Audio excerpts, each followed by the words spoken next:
നമസ്കാരം. എൻ്റെ കൃഷിത്തോട്ടത്തിലേക്ക് സ്വാഗതം. ഇന്ന് ഞാൻ വിളയെടുക്കാൻ പോകുന്നത് കാന്താരി മുളകാണ്. കാന്താരി മുളകെന്ന് പറയുന്നത് നമ്മളെ വീട്ടിൽ പൂത്ത് നിൽക്കുന്ന നല്ല ഒരു ചെടിയാണ്. കാരണം ഇതിൽ ശരിക്കും പഴുത്ത് നിൽക്കുന്ന ചെടിയായിരുന്നു. അത്രയും പച്ചക്കിളികൾ, അതായത് കാക്കയൊക്കെ നിറച്ച് കൊത്തിക്കൊണ്ട് പോകുമായിരുന്നു. ശരിക്കും പഴുത്ത മുളക് ഇതിനകത്തുണ്ടായിരുന്നു.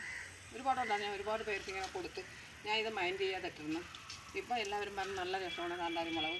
നമ്മൾ ചക്ക കൂട്ടാൻ വയ്ക്കുമ്പോൾ ചക്കയ്ക്ക് കാന്താരി മുളകും പച്ചമുളകും കൂടെ ചേർത്ത് നമ്മൾ ചക്ക കൂട്ടാൻ വയ്ക്കാൻ നല്ല രസമുള്ളതാണ് ഈ ഒരു കാന്താരി മുളക് എന്ന് പറയുന്നത്. അതേപോലെ നമ്മൾ രാവിലെ കാപ്പിക്ക് ചമ്മന്തി, ദോശയ്ക്ക് ചമ്മന്തി അരയ്ക്കാൻ നല്ല വെള്ള ചമ്മന്തി നല്ല രസമാണ്. ഇത് ആ വെള്ള ചമ്മന്തി അരച്ച് ദോശയ്ക്ക് ഇട്ട് കഴിച്ചതൊക്കെ നല്ല രസമാണ്. കാണാൻ നല്ല ഭംഗിയുള്ള ഒരു മുളകാണ് ഈ കാന്താരി മുളക് എന്ന് പറയുന്നത്. ഇപ്പം തന്നെ സാധാരണ എല്ലാവരും പറയുന്നത് BP-ക്ക് ഷുഗറിനൊക്കെ കൊള്ളാം, നീ അത് പരിശോധിച്ച് നോക്കാത്തത് അല്ലെങ്കിൽ അത് ഉപയോഗിച്ച് നോക്കാത്തതെന്നൊക്കെ പലരും പറയും. പക്ഷെ ഞാനങ്ങനെ ഇതാർക്കും അങ്ങനെ ഉപയോഗിക്കാറില്ല, ഞാനങ്ങനെ ഇതെടുക്കാറുമില്ല.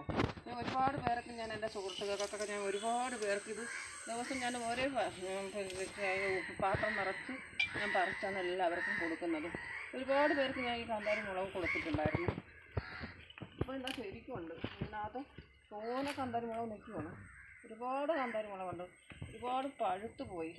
പഴുത്തെന്ന് പറഞ്ഞാൽ ഒരുപാട് പഴുത്ത് കാണാൻ നല്ല ഭംഗിയായിരുന്നു. വീടിൻ്റെ മുറ്റത്ത് ഇങ്ങനെ പഴുത്ത് നിൽക്കുന്നത്. പക്ഷേ പച്ചക്കിളികൾ, അതായത് കാക്കയാണ് ഇത് കൂടുതലും കൊത്തിപ്പറിച്ച് തിന്നുന്നത്. നല്ല രസമായിരുന്നു പൂത്തിനിങ്ങനെ നിറച്ച് നിന്നപ്പം. ഇപ്പോഴും ഉണ്ട് ശരിക്ക്. ഇപ്പം ഞാൻ ഇത്തിരി വളമൊക്കെ കൂടെ ഇട്ട് കൊടുത്താൽ വീണ്ടും അത് പൂക്കാൻ തുടങ്ങണം. ഒരറ്റത്തൂടെ പൂക്കുന്നുണ്ട്, ഒരറ്റത്തൂടെ കായ്ക്കുന്നുണ്ട്. ശരിക്ക് കായ ഇതിനകത്തുണ്ട്. കാന്താരി മുളക് നല്ല രസമാണ്. നമ്മൾക്ക് അച്ചാറിനൊക്കെ കുറച്ച് നെല്ലിക്കയും നാരങ്ങയൊക്കെ വാങ്ങിച്ച് ഇത് കുറച്ച് വെള്ള അച്ചാറായിട്ടിട്ട് കാന്താരി മുളക് കൂടെ അങ്ങോട്ട് പറിച്ചിട്ട് കൊടുത്താൽ ആ അച്ചാർ കൂട്ടാൻ നല്ല രസമാണ്. ഇതിനകത്ത് തോനെ നിൽക്കുകയാണ്. വീഡിയോ ഇഷ്ടപ്പെട്ടെങ്കിൽ ലൈക്ക് ചെയ്യുക, ഷെയർ ചെയ്യുക.